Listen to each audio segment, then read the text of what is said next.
স্বাগত। আজকে বাংলাদেশে আপনাদের সঙ্গে আছে আমি খালেদ মহিউদ্দিন। রাজনৈতিক প্রয়োজনে জোটবদ্ধ হয় বিভিন্ন দল, ব্যক্তি ও গোষ্ঠীর সাথে চলে সম্পর্কের হেরফের, মতের মিল নাকি ভোটের হিসাব, তা নিয়ে চলে নানান কথা। এসব নিয়ে আজকের আলোচনা মিল অমিলের রাজনীতি। কথা বলতে স্টুডিওতে আছেন বিএনপি চেয়ারপারসন উপদেষ্টা জয়নুল আবেদিন ফারুক, আছেন আওয়ামী লীগ নেতা শামীম ওসমান। স্বাগত আপনাদের। আমি জনাব শামীম ওসমান আপনাকে জানতে চাইবো, এই মুহূর্তে আপনার রাজনৈতিক বন্ধু, আদর্শিক বন্ধু কারা, শত্রু হিসাবে আপনি কাকে বিবেচনা করেন বা কাদের বিবেচনা করেন? রাজনীতিতে একটা কথা আছে। থ্যাংক ইউ আমাকে আজকে এখানে সুযোগ করে দিয়েছেন। বাট আমি মনে হয় এই অনুষ্ঠানে যার পাশে বসছি ফারুক ভাই, উনি ন্যাশনাল লিডার, তো যেহেতু উনি জাতীয় পর্যায়ের নেতা আর আপনিও জাতীয় পর্যায়ের সাংবাদিক, তো সেখানে আপনাদের সাথে মত বিনিময় করার মতো জ্ঞান বুদ্ধি কোনোটাই আমার নাই। তারপর আমি আমার মতো করে বলি, আমার বক্তব্যটা দলীয় বক্তব্য না, আমার নিজস্ব অপিনিয়ন। রাজনীতিতে বেসিক বন্ধু হচ্ছে ইথিক্যাল বন্ধু, ইথিক্সের উপরে ডিপেন্ড করে। তো ইথিক্সের উপরেই রাজনীতিটা চলে, তাই না? কিন্তু কোনো কোনো ক্ষেত্রে আমাদের দেশে না, আপনি সারা পৃথিবীর সব দেশেই দেখেন এখন, ইনক্লুডিং দ্য ইউনাইটেড স্টেটস পর্যন্ত, আমেরিকাতে পর্যন্ত।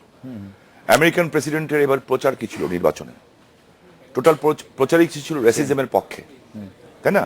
ভারতের সবচেয়ে বড় গণতান্ত্রিক রাষ্ট্র, সেখানেও কিন্তু টোটাল প্রচার ছিল তারা হিন্দুইজমের পক্ষে।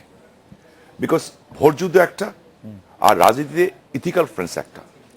তো বাংলাদেশ আওয়ামী লীগের একজন কর্মী হিসেবে আমি মনে করি ইথিক্যাল ফ্রেন্ডস বলতে আমি তাকেই বুঝাই যে মুক্তিযুদ্ধের সপক্ষের শক্তি, যে মুক্তিযুদ্ধের আদর্শ উদ্দেশ্যকে বাস্তবায়ন করতে চায় এবং মানুষের আপনি কি একটু আরেকটু স্পেসিফিক করেন যে আপনার রাজনৈতিক বা আদর্শিক বন্ধু কে বা কারা, এখন কাদের আপনি বিবেচনা করেন?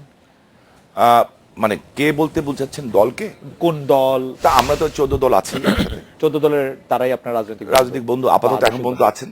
আর রাজনীতিতে সবচেয়ে ভালো কথা বলেছেন মালেকুল সাহেবটা বলে গেছেন যে ওনারা জাতীয় পর্যায়ে না, পলিটিক্সে কোনো পার্মানেন্ট শত্রু নাই, পার্মানেন্ট দুশমন নাই। আমি এই মুহূর্তে আপনার শত্রু কাকে বিবেচনা করেন আপনি রাজনৈতিক বা আদর্শিক? স্বাধীনতা বিরোধী শক্তি, জঙ্গিবাদ, মৌলবাদ, এটা কি বিশ্বাস করি। কারা স্বাধীনতা বিরোধী শক্তি? যারা অতীতে স্বাধীনতা বিরোধী করেছে, যারা এখনো দেশকে অস্থিতিশীল করার চেষ্টা করছে। আপনার বন্ধু এবং শত্রু বদল হয়েছে কিনা কয়েকদিনে? না, কোনো সেটি হয়নি। আমি যার কথা বলছিলেন জনাব জয়নুল আবেদিন ফারুক, দীর্ঘকালের পার্লামেন্টারিয়ান, জাতীয় পর্যায়ের নেতা, চিফ হুইপ ছিলেন, তিনি আরো অনেক গুরুত্বপূর্ণ দায়িত্ব পালন করছেন। আমি যদি বলি আপনার রাজনৈতিক শত্রু মিত্র বা আদর্শিক শত্রু মিত্র আসলে কারা, সময়ের সাথে সাথে এই আদর্শিক শত্রু মিত্রের কোনো পরিবর্তন হয়েছে কিনা?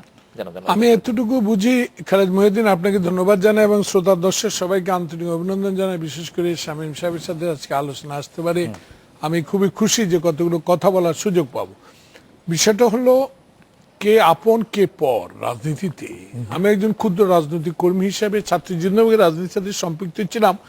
বড় নেতা হয়েছে কিনা জানি না, কিন্তু আজকে শামীমের কথাগুলো খুব ভালো লেগেছে যে আমরা আসলে মতের অমিল হওয়ার কারণে দেশ উন্নয়নে কিছু ভাটা হয়। গণতান্ত্রিক পদ্ধতি বা গণতান্ত্রিক ব্যবস্থাগুলো স্থিতিশীল হইতে একটু বাধাপ্রাপ্ত হয়।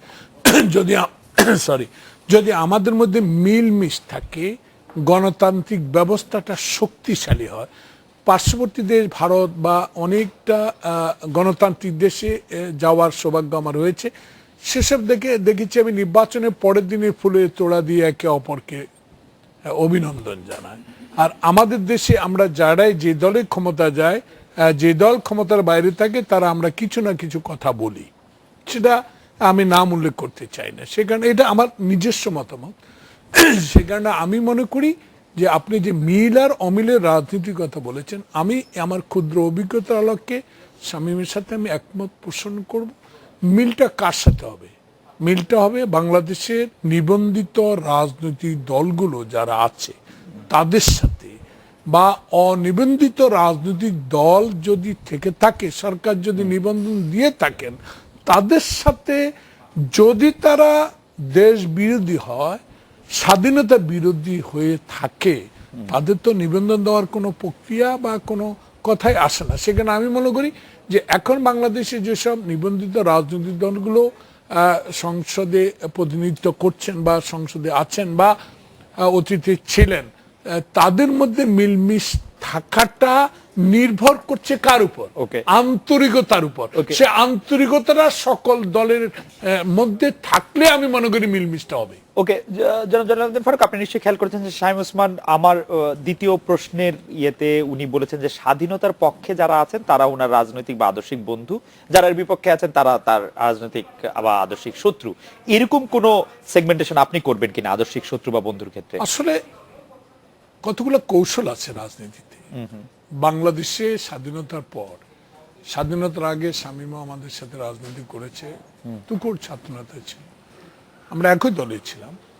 তখন আমাদের স্বাধীনতার আগে ছিলাম কি, যে পাকিস্তান শোষণ করছে ওয়েস্ট পাকিস্তান, তাই না? সে কারণেই তো আন্দোলন সংগ্রাম, 62 শিক্ষা আন্দোলন দেখেছি, 69 আন্দোলন দেখেছি, আইয়ুব বিরে দেখেছি, ফাতেমা জিন্নার হারিকেন মার্কার নির্বাচনে পিছে পিছে হারিকেন নিয়ে দৌড়িয়েছি, সেগুলো অনেক ইতিহাস, সেদিকে আমি যাবো না। শুধু আমি এটুকু বলবো যে আদর্শিক না, নির্বাচন কৌশলগত কারণে ভোট আসলেই কে রাজনৈতিক শত্রু, কে স্বাধীনতা বিরোধী, সেদিকে আমার মনে হয় কেউ নজর রাখেন না। শুধু ভোটের বাক্স ভরে নেওয়ার জন্য সকলকে বন্ধুত্ব করতে চান। কিন্তু আমি ওনার সাথে একটা বিষয়ে একমত হতে পারি, যারা আমার বাংলাদেশে মা বোনের ইজ্জত নষ্ট করেছে, আমরা যারা যুদ্ধে অংশগ্রহণ করেছি, আমাদের মা বাবাদের উপর অত্যাচার করেছে, বাংলাদেশের বহু নারীর ইজ্জত নষ্ট করেছে, তাদের পক্ষে থাকার তো বিষয় না। স্বাধীনতার সপক্ষ লোক আওয়ামী লীগও, আমরাও, কিন্তু আমাদের মধ্যে কিছুটা বিভাজন তৈরি করে কারা রেখেছে সেটা যদি বের করতে পারতেন বা বের করা যায়, আপনাদের মতো সুচিন্তিত মতামত বা ভালো সাংবাদিকরা যদি করতে পারতেন, তাহলে আমাদের মধ্যে এই বিভাজনটা হতো না। জনাব শামীম ওসমান, আপনি অনেক জনপ্রিয়, আপনার এই জনপ্রিয়তার কারণ কি? প্রকৃতপক্ষে রাজনীতিবিদ বলতে আমরা স্বজন তোষণকারী দলকানা একজন মানুষের চেহারা আমাদের সামনে ভাসে, আপনিও তার ব্যতিক্রম নন, কিন্তু আপনি জনপ্রিয়, এর কারণটা কি আসলে? না, আমি ট্রু, আপনি যেটা বলছেন সেটা দলকানা এবং স্বজন তোষণকারী। আমি নিজেও ছিলাম দলকানা 2001 সালের আগ পর্যন্ত। বাট আমি এখন আল্লাহর কাছে খুব শুকরিয়া করি, 2001-এর পরে আল্লাহ সুবহানাহু ওয়া তাআলা আমাকে বিপদে ফেলেছিলেন আপ টু 2006-07 পর্যন্ত। আমি মনে করি প্রত্যেকটা মানুষের একটু বিপদে পড়া উচিত, সবাইকে না ফেলুক আল্লাহ, বাট হলে হয় কি, ইউ ক্যান নো যে আল্লাহ কি। তো আমি বিপদে পড়ার পরে আমি একটা জিনিস বুঝতে পেরেছি, আমার হাতে তখন অফুরন্ত সময় ছিল। I read the Quran several Times, এবং আমি এটা ব্যাখ্যা করে পড়েছি বারবার। তা আমি একটা জিনিস বুঝেছি যে দুনিয়াতে আপনি আমি যারা বসে কথা বলছি, এটা টোটালটি আপেক্ষিক, এটা কোনো মূল্য নেই। Nobody can give the guarantee যে আমি কিংবা ফারুক ভাই কিংবা আপনি এখান থেকে উঠে আমরা স্টুডিও ত্যাগ করতে পারবো। সো যেহেতু আমি এটা বুঝতে পেরেছি, তো আমি এখন রাজনীতিটা করি, এবং আমি প্রতিটা মিটিংয়েও বলি, আমি এখন ওয়াজে যাই বেশি জনসভার থেকে, বিকজ আমি একটা জিনিস বুঝি যে আমি একটা পলিটিশিয়ানস। আজকে আপনি আমাকে এখানে ডেকে এনেছেন, ফারুক ভাইকে ডেকে এনেছেন, এই সম্মানটা আমাকে কে দিয়েছেন? আল্লাহ সুবহানাহু ওয়া তাআলা। তো আল্লাহ যে নামে ডাকুক, কেউ ভগবান ডাকুক, যে ডাকুক, তো আমার কাজটা হচ্ছে পিপলসকে ওয়্যার করা যে আমার রাজনীতি। এখন মৌলভী সাহেবরা বলবেন এক কথা, আমি যদি এই কথাটাই বলি, আপনিও যদি বলেন একটা আধুনিক মানুষ হিসাবে, দিস ইজ দ্য ওয়ে, ইসলাম বলে, কোনো ধর্ম খারাপ কথা বলে না। সো এই কারণে হয়তো পিপলস আমাকে একটু ভালোবাসে। আর আমার একটা বংশীয় ব্যাপার আছে, আমার দাদা এমপি ছিলেন, বাবা এমপি ছিলেন, বড় ভাই 4 বার এমপি ছিলেন, আরেক বড় ভাই এমপি হয়েছেন, আমি এমপি হয়েছি। তোষণের রাজনীতি আমি করি না। যদি তোষণের রাজনীতি আমি করতাম, আমি অনেক আগে অনেক উপরের জায়গায় থাকতাম। মানে স্বজন তোষণের কথা বলছিলাম আমি, না, যে আমি স্বজন ধরেন আপনার একটা পরিবার, সেই পরিবারের ভালো মন্দ দেখার দায়িত্বটা আপনি তত ভালোভাবে নেন। আমি বলেছি 2001 আগে দেখতাম, বাট আজকে দেখেন নারায়ণগঞ্জে যে বিএনপির উপজেলা চেয়ারম্যান, সে আমার সাথে কাজ করছে। কিন্তু ধরেন আপনি যখন আসবেন, এটা যখন আমরা জানি, তখন সামাজিক গণমাধ্যমগুলিতে সবচেয়ে বেশি যে বিষয়টি এসছে সেটি হচ্ছে যে আপনার ভাতিজা আজমেরি ওসমানের বিরুদ্ধে অনেকগুলি মামলা, অনেকগুলি অভিযোগ রয়েছে। সবই কি রাজনৈতিক প্রতিহিংসামূলক? আজমেরি ওসমানের নাম ইজ ভেরি ট্রু, একটাও মামলা নাই। সবগুলি কি রাজনৈতিক প্রতিহিংসামূলক যেগুলো অভিযোগ এসেছে? একটাও মামলা নাই। হয়তো মামলা, একটাও মামলা নাই। আচ্ছা, অভিযোগ তো দেখেন, বাংলাদেশের স্বনামধন্য একজন ব্যবসায়ী, বাংলাদেশের সবাই যাকে সম্মান করে, অত্যন্ত নাম, আমি তাকে ব্যক্তিগতভাবে চিনি। এই জন্যই বলছি যে আমি এই টেলিভিশন চ্যানেলে বসে আছি, এবং আমি যেহেতু জানি he is a very perfect person, এবং প্রচন্ড আল্লাহ একজন মানুষ। সামহাও আল্লাহ মানুষ দেখে তাকে অনেকে দরবেশ বলে ডাকে। আমাদের সালমান এফ রহমান সাহেব, ঠিক আছে, তো উনি তো একজন বিজনেসম্যান, বাংলাদেশের একজন বিজনেস টাইকুন। আমি দেখলাম কমিউনিস্ট পার্টির এক নেতা সেদিন বললেন, শেখ হাসিনা আমার প্রধানমন্ত্রীকে নিয়ে উক্তি করে বললেন, মুজাহিদুল ইসলাম সেলিম সাহেব, যার থাকা উচিত ছিল এখন জেলখানায়, সে আছে এখন মাননীয় প্রধানমন্ত্রীর উপদেষ্টা হয়। এখন আপনি কি বলবেন? ব্যবসায়িক উপদেষ্টা হয়। আপনি কি বলবেন? আপনি কি বলবেন? এটা জবাব কি আছে? এখন অভিযোগ তো যে কোনো মানুষ করতে পারে, তার রাইট আছে, কিন্তু আমাদের দেশে যেটা হচ্ছে এই অভিযোগটা করা হয়ে গেছে একটা ফ্যাশন। বাট মজার ব্যাপারটা হচ্ছে যারা এই ফ্যাশনটাকে অবলম্বন করেন একটা বিশেষ শ্রেণী, যারা আওয়ামী লীগ বিএনপি দুটোর মধ্যে থেকেই কিংবা দুটার পিছনে থেকে পরগাছা হয়ে এই কাজগুলি করতে চান। আমি দেখেছি গত নির্বাচনে 2014 বিএনপি ইলেকশন আসে, তারা ইলেকশন করেছেন, কিন্তু টোটাল বাংলাদেশে তারা ভোট পেয়েছেন মাত্র 25,000 অনলি। 25,000 ভোট পান না তারা পুরো দেশে নির্বাচন করে। কথা বলছেন? আমি একটা স্পেশাল পার্টির কথা বলছি, যার যেই পার্টির নেতা এই সালমান এফ রহমান সম্বন্ধে কথাটা বললেন। এখন ঠিক একইভাবে ওরা তো নির্বাচন সিপিবি তো নির্বাচন করেছেন। হ্যাঁ, 2014 সালে নির্বাচন করেছেন। না না 2014 করে নাই, 2014 করেন। আগে যেটা করেছেন সেটা একবার তো করছে, 25,000 ভোট পেয়েছেন সারা বাংলাদেশে। রাইট। আমি ওনাদেরকে ডিসরেসপেক্ট করছি না, ওনারা জ্ঞানী মানুষ, বাট ওনারা জনগণের নার্ভসটা বোঝে না। সো কমপ্লেইন করা ইজ ভেরি ইজি ম্যাটার। যে কোনো মানুষ যে কোনো নামে কমপ্লেইন তাই কি, মানে এটা কি একদম মানে random complain? Is random complain. এবং আমার কথা হচ্ছে, আমি কিন্তু গত মিটিংয়েও বলেছি, যেটা পত্রিকায় এসছে, মিডিয়াতে এসছে, যে আপনি দেখেন 7 মার্ডারের আগে আপনার এখানে আমি কয়েকবার এসেছি। 7 মার্ডারের আগে কমপ্লেইন আমার দল থেকেও করেছে যে স্বামী ওসমান এটার সাথে জড়িত, প্রথম আলো রিপোর্ট করেছে। আমি পার্লামেন্টে বলেছি যে আমি যাব কোথায়। আজকে তো প্রমাণ হলো যে 1 ঘন্টার মাথায় আমি যা বলেছিলাম তাই সত্য প্রমাণ হয়েছে। আমি এখানে দাঁড়িয়ে আবারও আপনাকে বলছি, রয়েছে এখন ত্বকী হত্যা একটা। এই ত্বকী হত্যার ব্যাপারে টোটাল ডকুমেন্টস আমি জানি কি হয়েছে ঘটনা। আমি নিজের দায়িত্বে নিয়ে করেছি, বিকজ আমি এটা বিচার চাই। আমি আপনার মাধ্যমে এই মিডিয়ার সামনে দাঁড়িয়ে বলতে চাচ্ছি খুব পরিষ্কার ভাবে, এই হত্যাকাণ্ডের বিচার, সব হত্যাকাণ্ডের বিচার হওয়া উচিত। এবং এটার হওয়া উচিত এই কারণে, যেহেতু এটা আমার নাম এসছে, আমার পরিবারের নাম এসছে। তখন বলা হয়েছিল, যেটা লিখেছিল মামলায়, যে আমি নিজে থেকে হত্যা করেছি। যে আমি নিজে থেকে যখন হত্যা করলাম, তখন আমি আমার পাসপোর্ট দেখিয়েছিলাম। At that time I was in Dubai. বলা হলো আমার ছেলে, দেখা গেল আমার ছেলেও দুবাই। তো দুবাই থেকে তো আমার হাত এত লম্বা না যে আমি ওখান থেকে গলা টিপে একটা বাচ্চা ছেলেকে মারতে যাব। যিনি বলছেন, with all the respect, owner supreme কোর্টে রায় হয়েছে, ওনার সাজা হয়ে গেছে জালিয়াতির জন্য। উনি বিসমিল্লাহির রহমানির রহিমকে নিয়ে যা তা কথা বলেছেন, কিন্তু মানে আমি ওনাকে অ্যাকিউজ করছি। এটা আমি এই প্রসঙ্গে একটু আসতে চাইছিলাম, একটু আমি শেষ করে দিলে সুন্দর হয়। আমি কাউকে অ্যাকিউজ করতে চাই না, বাট আমি একটু বলতে চাই, কিন্তু আপনি খুবই পপুলিস্ট একটা ঘরানা নেন কাউকে একটু অ্যাকিউজ করার জন্য, যে উনি বিসমিল্লাহ নিয়ে কি বলেছেন। He is not a populist. না, আপনি পপুলিস্ট একটা ঘরানা নেন যাতে আপনি জনপ্রিয় হতে পারেন, লোকে আপনাকে মনে করে। আমি বিসমিল্লাহতে গেছি straight way to make happy. অপরাধ করেছে কি করে নাই সেটা আদালত মামলা গ্রহণ করেছে, কিন্তু আপনি তার বিরুদ্ধে যে অ্যাকিউজেশন আনছেন সেটা তো আসলে এখানে রিলেভেন্ট কিনা। আমি তো বলি, জি, হ্যাঁ, আমি ওনারটা অ্যাকিউজটা উদ্ধার করলাম। জি, সারা নারায়ণ বাংলাদেশ বলেছিল যে স্বামী ওসমান আইবির বিরুদ্ধে ইলেকশন করবে। জি, স্বাভাবিক ছিল করাটা। রাইট। রাজনীতিতে কেউ কাউকে ছাড় দেয় না। আমি কিন্তু করি নাই। আমি কি করেছি আমি জানি, আমার দল জানে এবং আমার আল্লাহ জানে। বিকজ আমি পলিটিক্সটা খুব ইথিক্যালি করি। আর আমি যদি না করতাম তো আমি দলকে জানিয়ে দিতাম আমি করবো না। আমি আমার দায়িত্ব পালন করেছি। এরপর থেকে গালি খাওয়া শুরু করেছি, গালি খাচ্ছি, তাতে আমার কিছু এসে যায় না। আমার যেটা কাজ হচ্ছে যে আমি মানুষের জন্য কাজ করতে পারছি কিনা, বিকজ আমি জানি মানুষের জন্য আপনি কি করছেন। আমি আল্লাহ পাকের ইচ্ছা যেটুকু কাজ আমি করেছি নারায়ণগঞ্জের ইতিহাসে, আজ পর্যন্ত এত কাজ কেউ করে। আমরা একটু আপনাকে শুনতে চাই যে আপনি আসলে নারায়ণগঞ্জের জন্য কি করেছেন। আমি একটা বিরতি নিতে হচ্ছে, বিরতির পর যখন ফিরে আসবো তখন শেষ করে দিই ভাই, আপনার কথা শেষ করতে দিই। আমি আপনার মাধ্যমে জানাতে চাই যে এই হত্যাকাণ্ডটা নিয়ে যেটা কথা হচ্ছে, 7 মার্ডার যেভাবে প্রমাণিত হচ্ছে এটাও প্রমাণ হবে। এবং আমি চাই সরকারের কাছে আমার জোর দাবি, প্রয়োজনে বিচার বিভাগীয় তদন্ত করে এই মামলাটা তদন্ত করা হোক। কোনটা? ত্বকী হত্যা। কিন্তু ত্বকী হত্যার ব্যাপারে আপনাকে বারবার এত সাফাই গাইতেই হচ্ছে কেন? বিকজ 7 মার্ডার আগেও সাফাই গাইতে হয়েছে। বিকজ কেউ আছে যারা, যখন আপনাকে দেখেন, আইন তার নিজস্ব গতিতে চলবে, আপনি আইন তার নিজস্ব গতিতে চলছে না তো।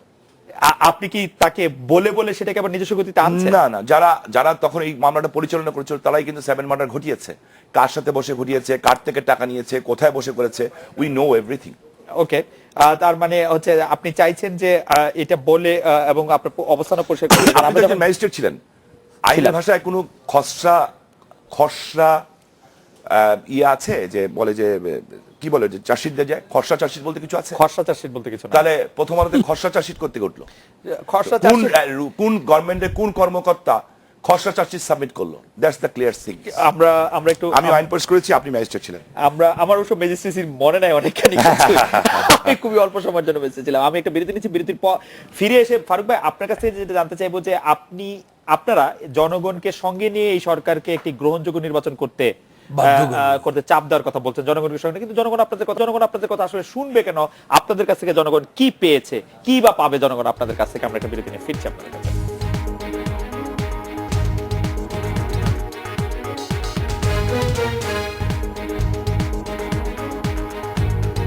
ফিরে এলাম আজকে বাংলাদেশের জয়নাল আবেদিন ফারুক। আপনারা গ্রহণযোগ্য নির্বাচন করতে জনগণকে পাশে চান, কিন্তু জনগণ আপনাদের কথা শুনবে কেন? জনগণ আপনাদের কাছে কি পেয়েছে? আমার উল্টো প্রশ্ন খালেদ মহিউদ্দিনের কাছে, যে জনগণ আমাদের কথা শুনবে না কেন? কারণ আমরা তো কোনো অবৈধ বা অগণতান্ত্রিক কোনো কথা বলে জনগণের উপর চাপ প্রয়োগ করছি না যে আমাদের কথা তোমাদেরকে শুনতেই হবে এবং বাধ্য করছি না। বিষয়টা হলো, একটু আগে শামীম ভাই যে কথাটা বলছে সেটার তুলনা আমি দিতে পারি এই জন্য যে আইন তার নিজস্ব গতিতে চলা উচিত, কিন্তু চলে না। আজকে আমরা যে কথাগুলো বলি সেই কথাগুলো বলার সুযোগটা কি সরকার দেয়? শামীম ভাই সরকারকে এই সুযোগগুলো দেয়? একটা ইউনিয়নের ওয়ার্ড কমিটির বিএনপির মিটিং করতে হলে সেখানে ওসির পারমিশন লাগে, তো জনগণ সেগুলো দেখতেছে। এই যে 16 তারিখে 2টা নির্বাচন হয়েছে আমার সেনবাগ উপজেলায়, অদ্ভুত। আমরা 1491 ভোটে আগে আছি, আর একটাতে আছি 800 কত ভোটে আগে, আমরা দেখি যে আমাদের ভোটে নেই। তো সে বিষয়ে আমি মনে করতেছি, এই কারণে আপনার কথার সাথে আমি দ্বিমত পোষণ করবো। এই জন্য আমরা চাপিয়ে দিব না, আমাদের কথাগুলো আমরা জনগণের কাছে পৌঁছে দেওয়ার চেষ্টা করছি, এবং সে পৌঁছে দেওয়ার সেটা তো আপনারা শুধু ভোটের কথা বলছেন যে আপনারা আসলে আপনাদের ভোটের অধিকার প্রতিষ্ঠা, কিন্তু যদি আপনি দেশ পরিচালনার কথা বলেন, আপনারা তো 2001 থেকে 2006 সাল পর্যন্ত দেশ পরিচালনা করেছেন, আগেও করেছেন, 91 থেকে 96 করেছেন। ওই সময়টা তো আপনারা কি করেছেন যেটাতে জনগণ আপনাদেরকে ফিরিয়ে আনতে চাইছে? পঞ্চম সংসদের কথা তো তখন আমি এমপি ছিলাম, সেটা কথা আমরা কি করছি সেটা যদি আমি আপনাকে বলার সুযোগ দেন তাহলে আমি বলতে পারি, কিন্তু আপনার সময় নষ্ট করতে চাই না। 1991 সালের গভর্নমেন্ট আর 2017 সালের শামীম ভাইদের যে গভর্নমেন্ট এখন চলছে সে গভর্নমেন্টের সাথে তুলনা করেন না। পঞ্চম জাতীয় সংসদ যে নির্বাচন জাস্টিস শাহাবুদ্দিন সাহেব করেছে, একটা রশি টানিয়ে করেছে, শামীম ভাই আপনার খেয়াল আছে কিনা, বলেছে যে ওয়ার্ডে ভোট কাটছে হবে সেই ওয়ার্ডের মেম্বারগিরি থাকবে না, যে ইউনিয়নে ভোট কাটছে হবে সেই ইউনিয়নের চেয়ারম্যানগিরি পদ থাকবে না। সে ভয়ে একটা আনসার, একটা গ্রাম্য পুলিশ দিয়ে সেখানে ভোট হয়ে গেছে। আর আজকে 2014 সালে 5 জানুয়ারি যে নির্বাচন, 154 জন বিনা প্রতিদ্বন্দ্বিতা নির্বাচিত হয়েছে।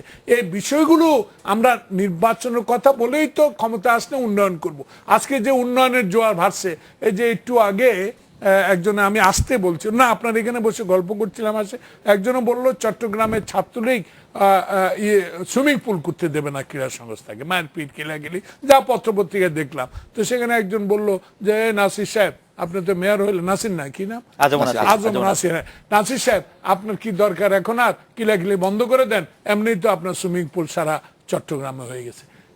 যারাই ভোটে যায় তারা বলে, কিন্তু আমি আমার দলের সাথে আমি একমত পোষণ করি। এই জন্য আমরা ক্ষমতায় গেলে কি করব সেটা তো বলেই রাখি, কিন্তু আমরা জনগণকে চাপিয়ে দিয়ে আমরা ক্ষমতায় যেতে চাই না।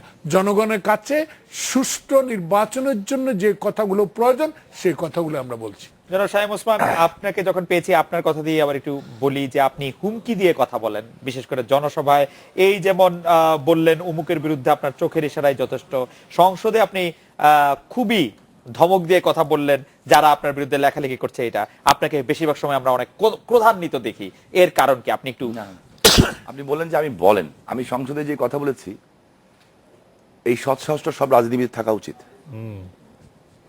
আপনি আমার বিরুদ্ধে যা কিছু বলে দিবেন, লিখে দিবেন, আমি কোথায় প্রতিবাদ করব?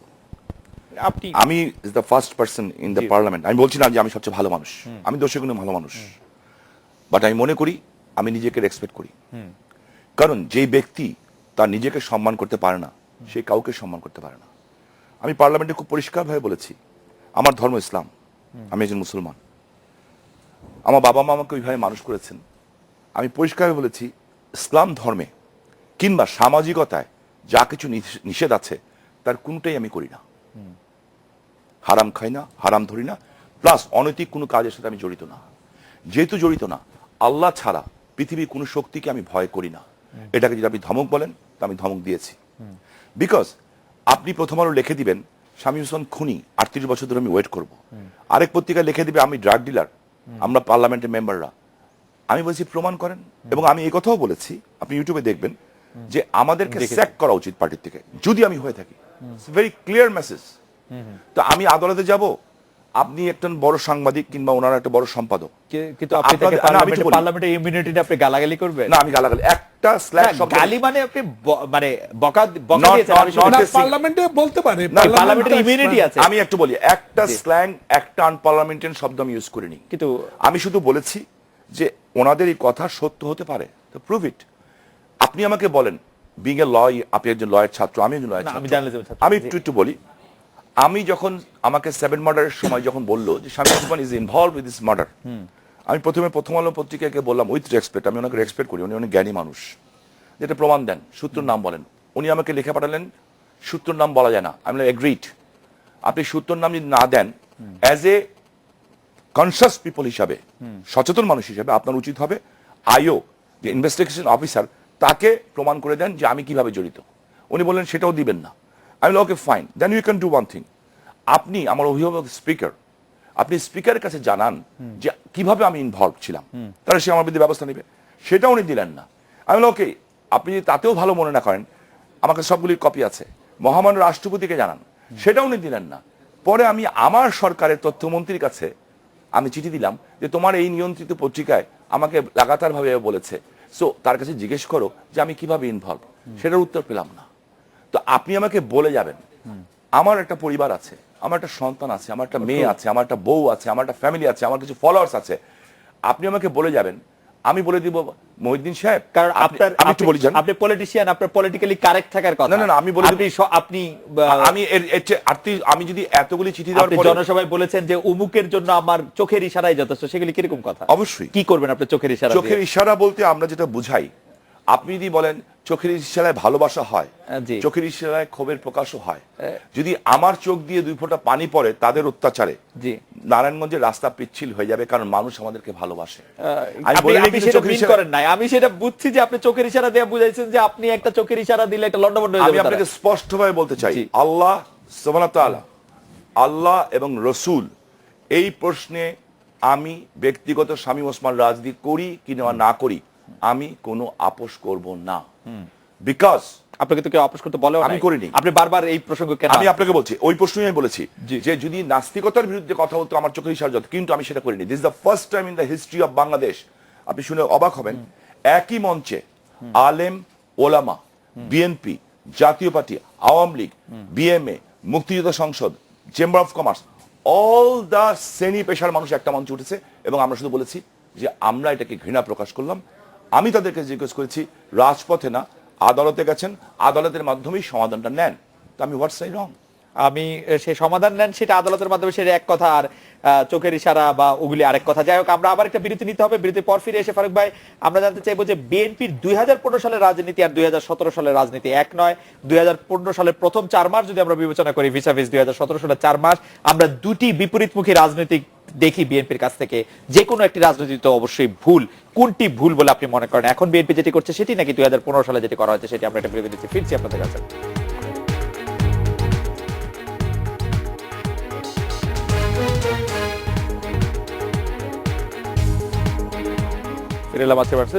ফারুক, 2015 সালের যে বিএনপি রাজনীতি এবং 2017 সালের যে বিএনপি রাজনীতি, দুটি বিপরীতমুখী রাজনীতির মধ্যে কোনটি ভালো, কোনটি খারাপ, নাকি এই বিষয়ে আপনি একটু? বিএনপির কোনো রাজনীতি ভুল নাই।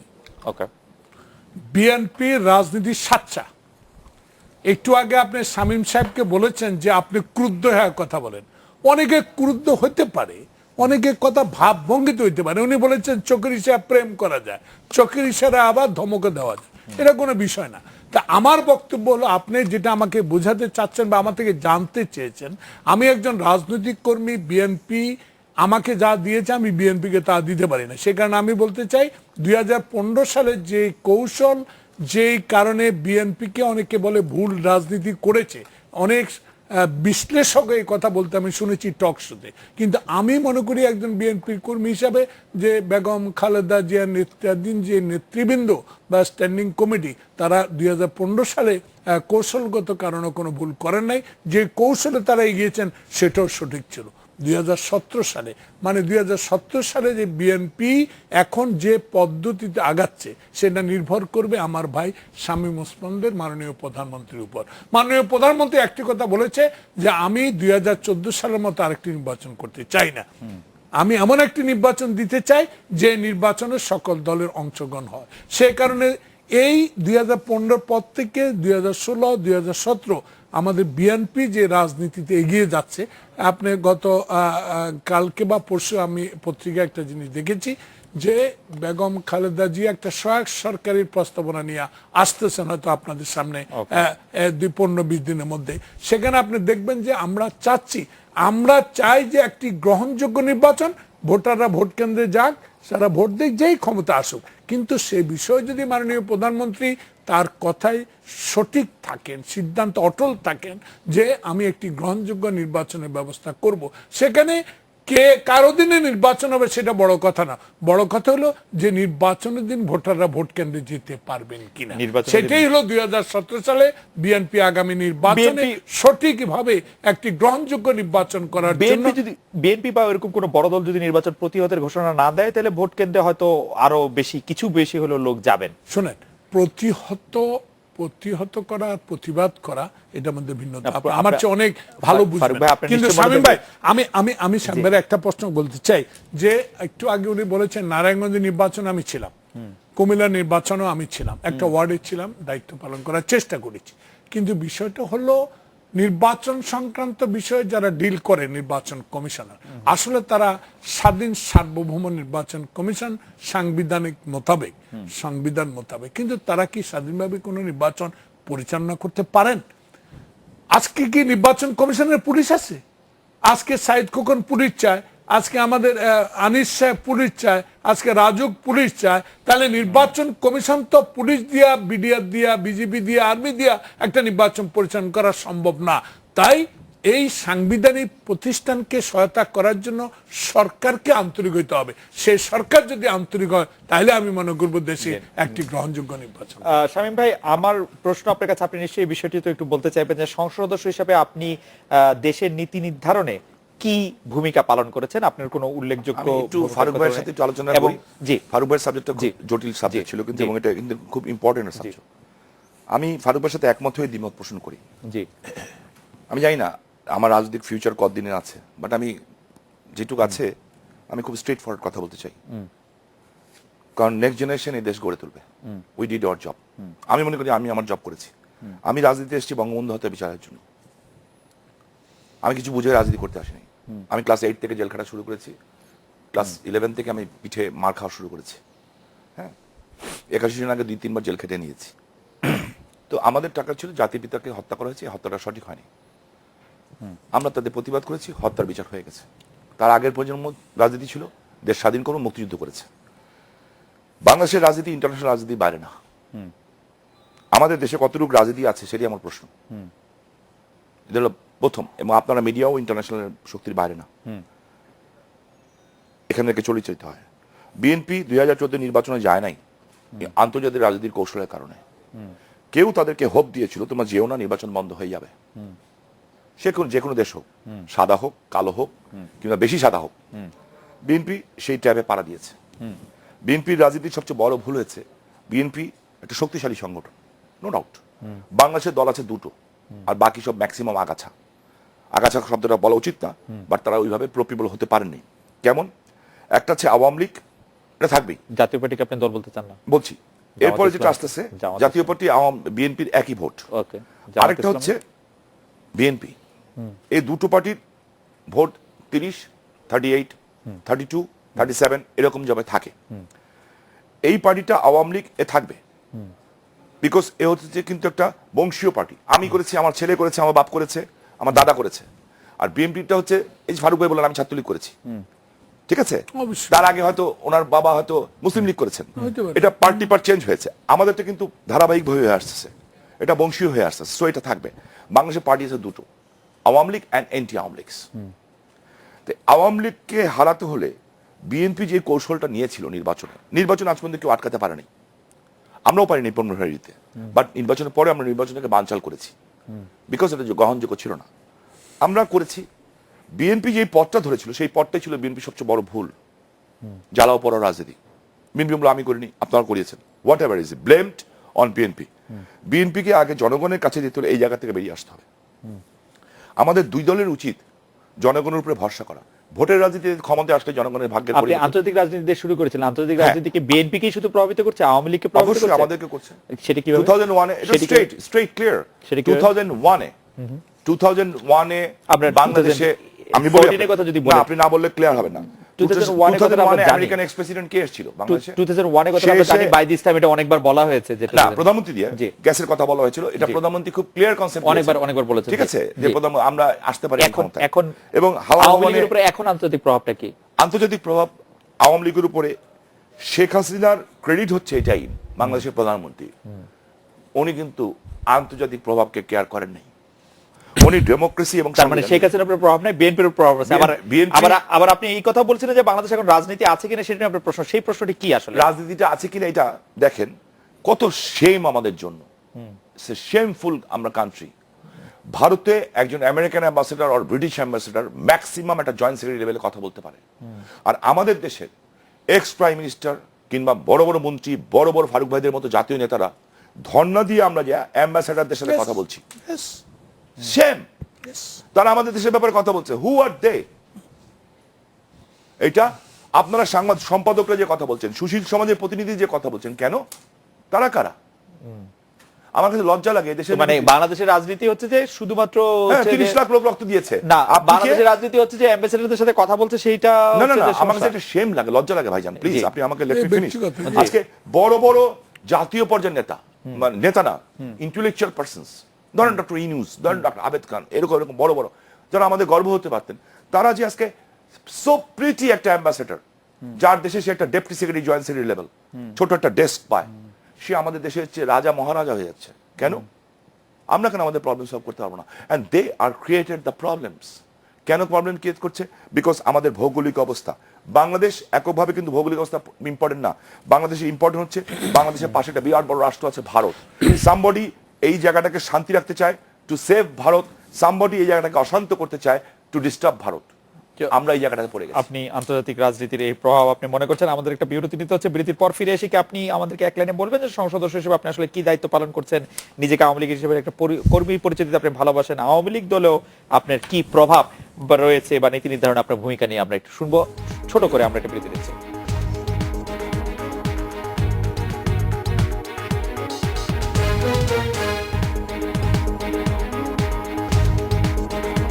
ফিরে এলাম আজকে বাংলাদেশে। জনাব জয়নুল ফারুক, আপনি বলছিলেন যে জনাব শামীম ওসমানের না একটি না, কথা প্রেক্ষিতে একটু আপনি শামীম ভাইয়ের একটু কথা উত্তর না দিলে যেন দর্শক শ্রোতা মনে করবে যে আমি আওয়ামী লীগ হয়ে গেলাম কিনা। বিষয়টা হলো 2014 সালের যে ভুল রাজনীতি তারা বলে যে আমরা ভুল করেছি, বিদেশি কারো মন্ত্রণালয় কারো যুক্তির কারণে আমরা নির্বাচনে যাইনি, বিষয়টা আসলে সঠিক না।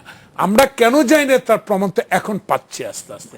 2014 সালে নির্বাচনে গেলেও আজ পর্যন্ত যে নির্বাচনগুলো হচ্ছে সেই নির্বাচনের মতো হইতো। কিন্তু আমি শামীম ভাইদেরকে মনে করাই দিতে চাই যে 2014 সালে নির্বাচনে এরশাদ সাহেবকে যে সিএমএস এ শোয়া রাখলো, প্রতিবেশী একটা দেশ থেকে লোক আইসা ইলেকশন করাই দিল, সেটা কি বিদেশের উপর নির্ভরশীল নয়? তাই শুধু বিএনপি নির্ভরশীল না, আপনারাও নির্ভরশীল। নাহলে আপনারা সেই নির্বাচনটা কেমনে করলেন? বিদেশ মন্ত্রী কেন আইলো, বিদেশ সচিব কেন আইলো, এরশাদ কেন সিএমএস এ গেল, এরশাদ পদত্যাগপত্র জমা দেওয়ার পরও কেন সেটা উল্টো না হইলো? এই জন্য এই আপনার কথার সাথে আমি কতগুলো দ্বিমত পোষণ করিও আবার দ্বিমত পোষণ করি না।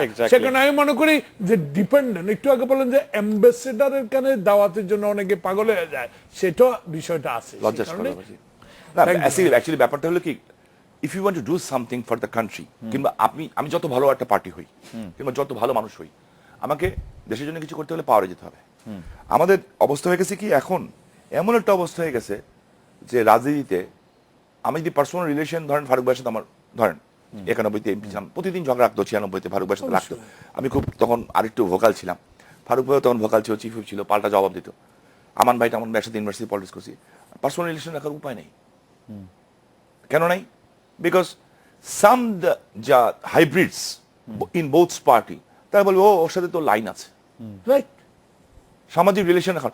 বাট অ্যাকচুয়ালি কি জানেন তো, আমি ভারতের রাজনীতি দেখেছি, তাদের আমি ভারতের রাজনীতি দেখেছি, বিশ্বাস করেন আমি দেখেছি যে সাথে। কি রেসপেক্ট। যখন আমি একটা নিজে বলি, আমি নিজের স্বচোখে দেখেছি সিপিএম কংগ্রেসের বিরুদ্ধে অনাস্থা আনলো, অনাস্থা আনার পরে সেন্ট্রালি, তো আমি I was in Kolkata at that time, এবং আমি লাকিলি আমার বাড়িটা তখন ভারতের বর্তমান মহামান্য রাষ্ট্রপতি প্রণব মুখার্জি এবং বুদ্ধদেব বাবুর বাড়ির কাছাকাছি ছিল। তো আমি হেঁটে হেঁটে মাঝে মাঝে দেখতাম, ওনাদের কাছে যেতে পারতাম না, দেখতাম যে কি করে। যখন প্রণব মুখার্জি মহামান্য, এখনকার যে মহামান্য, উনি আসলেন ওনার ছোট্ট একটা বাড়িতে, 1800 স্কোয়ার ফিটের বাড়িতে, আমি তার কিছুক্ষণ পরে দেখলাম যে একটা গাড়ির বহর যাচ্ছে। তাহলে কি ব্যাপার, গাড়ির বহর যায় কেন? আমি দু একটা লোককে চিনতাম, আমার যেহেতু মামার বাড়ির উদ্দেশ্যে, দেখলাম বুদ্ধদেববাবু দেখা করতে গেছেন। তাই বললাম ওনারা একটু আগে সেন্ট্রালে কংগ্রেসের বিরুদ্ধে অনাস্থা দিলেন। তা আমি জিজ্ঞেস করলাম যে কেন দাদা এটা হলো, ওনার পিএসকে জিজ্ঞেস করলাম, বললো তাতে কি হয়েছে, ও অনাস্থা দিয়েছে দেখে আমার সাথে ওর রিলেশন থাকবে না?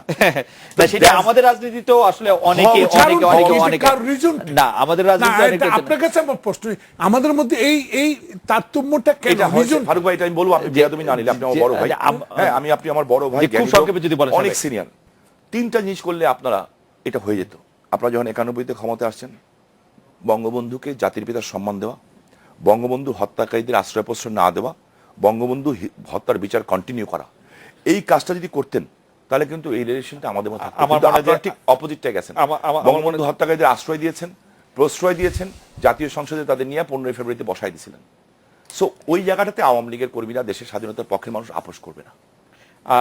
আমরা জনাব জয়নুলাবদিন ফারুক, একটি বিষয়ে আপনার একটু দৃষ্টি আকর্ষণ করতে চাইছিলাম যে বিএনপি যে মাদ্রাসাকে স্বীকৃতি দিয়েছিল, আমরা দেখেছিলাম যে গেজেট নোটিফিকেশন, গেজেটের কপি আমরা দেখেছি, কিন্তু সেইটা নিয়ে আবার বলা হচ্ছে যে আওয়ামী লীগের ভূমিকা একটি প্রশ্নবিদ্ধ। আচ্ছা, এই বিষয়টা আমি শামীম ওসমানের একটা ইউটিউবে একটা বক্তব্য শুনেছি, যে আজকে আমার সৌভাগ্য যে খালেদ মহিউদ্দিনের অনুষ্ঠানে আজকে শামীম সাহেব উপস্থিত হয়েছেন।